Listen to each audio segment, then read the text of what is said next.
আসলে কি জানেন, আমার ছেলেটা মস্ত বড় অফিসে মস্ত বড় অফিসার। ছেলেটা অফিসের কাজে কয়েকদিনের জন্য বাইরে যায়, তাই আমি এখানে কয়েকদিনের জন্য থাকতে এসেছি।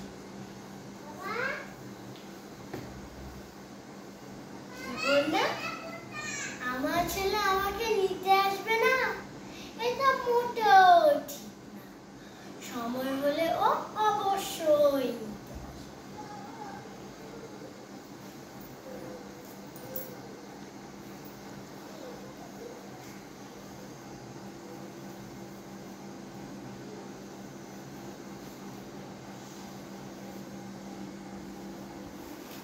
কিন্তু জানেন, ছেলেটাকে দেখে আমার এখানে মোটেও ভালো লাগছে না।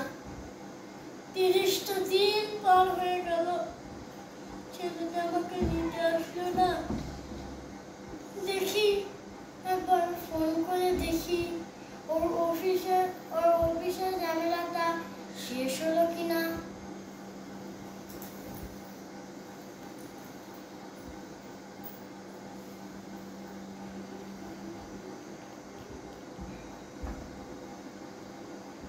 হ্যালো খোকা, তুই ভালো আছিস বাবা? শোন না, তোকে ছাড়া আমার এখানে মোটেও ভালো লাগছে না। আমাকে একটু ওখানে আমার নিয়ে যা না বাবা। কি বললি? ব্যস্ত? হ্যালো হ্যালো হ্যালো, ফোনটা কেটে দিল। তাহলে কি আপনাদের কথাই ঠিক?